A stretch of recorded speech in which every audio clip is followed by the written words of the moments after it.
bé bao thì kể ba nhớ cho luôn tiền tây hay giờ một chữ chơi hay giờ giờ bây giờ qua luôn nên rằng là chỉ bây giờ mua giờ rằng là chỉ bây giờ ở đây chỉ hay cần đó chỉ hay cái vấn đề nụ ít bộ chỉ giờ nhớ bây luôn nên bây giờ chúng ba giờ bây giờ chúng ba ấy bây ba vấn đề là thời gian đó bây giờ chúng ta qua là chỉ là so cho bây giờ tao xài là chỉ bây giờ tao nung thì cho bây luôn nên vì hai tiệp bên ba nhớ là ra movie Left Behind giờ khi so lúc xí hậu ba Chúa Giêsu nếu là cho cha ấy khu bê để cho bê một trong này nhau là chỉ the rapture nó mới có the rapture nhớ là ra movie nói nhớ khi so hai tiệp tuôn jengวันนี้เนี่ยนู่นนี่นู่นนี่เจงนึ่งบ้านเนี่ยตัวเข่งยาวต่อนู่นเยซูจะการหล่อยันจะเยซูมูไอ้ยันหนึ่งบ้านเนี่ยตัวเข่งแล้วนู่นเยซูหล่อแล้วไอ้หนึ่งบ้านสินี่ยังต้องรอเยซูมูเกณฑ์นะนี่ต้องรอวันชูเยซูย้อนนะ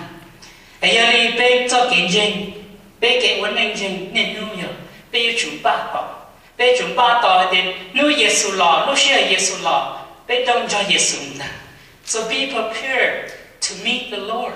Be prepared to meet the Maker.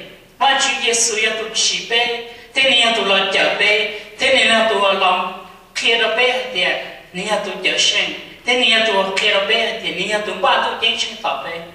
Em nói Chúa Giêsu sau họ tuột, vấn đề này sau này ya tuột thế này sau họ tuột cho cả lòng, này hai đứa cho thứ gì thì cũng muốn ba chờ trong này, cũng muốn xí của cho cả lòng tóm này, muốn cho của nhau hàng ta. Em nói đó Chúa Giêsu tao ngô hỗ trợ bé hạt tiền, có bên ba bé tụi khen. Be prepared, ba bé tụi khen. Em nói Chúa Giêsu cho cả lọ bé thì有chi nữa. Nó là bởi cho bé là một sai, Chúa Giêsu ý ra được bị xử cho bé. Nhớ đâu mà thầy cho nên có chi, mà thầy cho nên có chi là nó được khen mình cho bé. Thì có bé bé chúng ba, bé chủ trong đi cho xuống câu, bé chủ tâm ba còn thà. Bé chúng ba em nhớ là trong một chi nào Giêsu kia ra được bị xử cả bé这时到了một phải của bé luôn này cái bé yêu chúng ba này trả nhau trong bé luôn này cái hiện nay Giêsu thiên liệt kia nhau đồng đời trong một chi cái hiện nay mua vào chỉ cho đủ bé sai nhau kia nhau đồng đời nhớ là mà thầy trong một chi cái ý là hai mình đi nào cái bé ổn định này thì at that time the kingdom of heaven would be like 10 virgins who took their lamps and went out to meet the bridegroom. At the lúc xí hơn đó, ôi thầu, ba chú lúc đấy chơi ở lòng đó, and là cho ra bên đó là, rồi đi cầu tu lòng cầu, ông ba lại cho tên, và giờ muốn chi tu chữ đó, và muốn chi tu trâu vòng đó. Giờ thì nhớ được hẳn kia đó bên đi nào, nhớ được là cầu tu vào lòng cầu đó. Biết sao biết đó chứ, em biết chúng ba chỉ tuân theo vào, em tuân theo vào nó biết sao Giêsu nè, em Giêsu lý do cho các lọ là chỉ lý do lọ chỉ biết đó nè, nhớ đó hậu cho nên sẽ như này, Giêsu là cái gì do là chỉ in their Jewish custom, cáiว่าý tu, giờ ý tu là chỉ cáiว่าchính cái là chỉว่าtrong hoàng cầu, này nào, thâu tuân sai là thế này cho người ta chúa lấy chúng ba lúc xí ở nhà trồng tuôn đã lấy chúng ba tạo tuôn trâu bò đó khó tuôn trâu bò yếu tua ta chỉ thọ tuôn trâu bò yếu tua trong đời này chế mà nhưng chỉ bao lúc xí hở đi ấy nên là lấy chúng ba số lúc xí hở thế vì nhà trồng tuôn là lấy chúng một đánh tạ thế chỉ thế bỏ kệ ấy tuôn trâu bò thế bao hải tiền nhà lúc chế nhưng lấy chúng ba ấy lấy lần ba lấy chúng ba số lúc xí hở xong nghề nếu chúng ba thế nếu chủ nhà lúc tết là mình lấy chi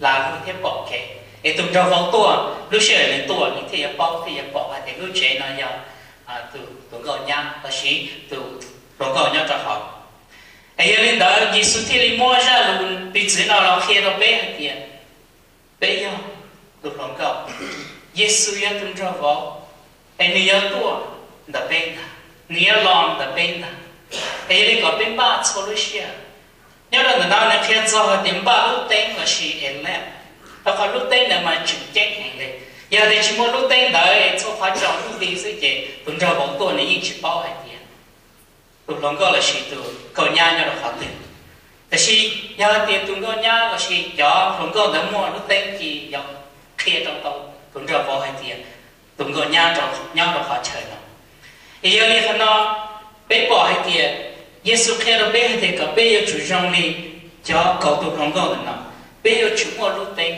bé chủ mua lúc tên cái thằng tôi cho bỏ làm chi bên chi bé như thế nhập bỏ giờ này đó nhớ trong bé lúc này bé chủ ba cả chi hai tiền thầu chi Giêsu đã cá lò là cả điều bỏ hai tiền bé nhớ họ từ thế bé lúc này bé ba chi đi chả làm cho này là xin cho này nhau ok giờ lên đó nó sẽ cho bé làm một cái áo bé giặt cho thì bé lúc này bé chúng ba đã chỉ mua đã chỉ nhớ trong tập bé tỏ tuần trâu what must we prepare nhớ trong bé lúc này để bé theo lý giờ tỏ công cho tuần trâu thay giờ bé chủ mua cái chất sinh cho mua cái chất sinh cho hay thì bé dùng ô lý già bé dùng ba lý già bé theo lý giờ tàu chi tuần trâu we must have care enough to prepare to meet the bridegroom.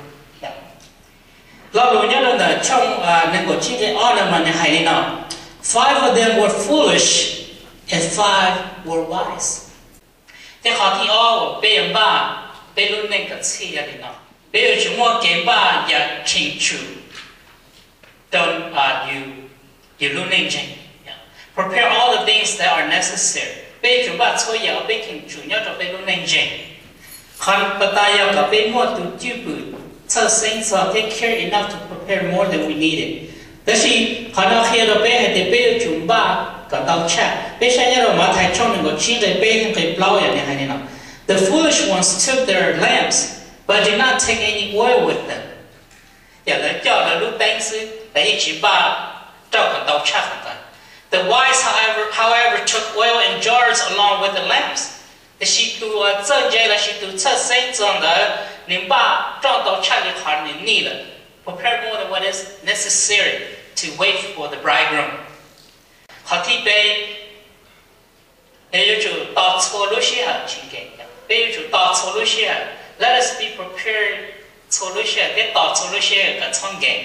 Là she still stay alert always. Nhớ là đời mà thầy trong những cái chuyện để chi bằng để trâu này hay nên làm cho bây giờ. The bridegroom was a long time in coming, and they all became drowsy and fell asleep. At midnight, the cry rang out, "Here's the bridegroom, come out to meet him." Thì một bên sai nó là họ thì lâu một điểm.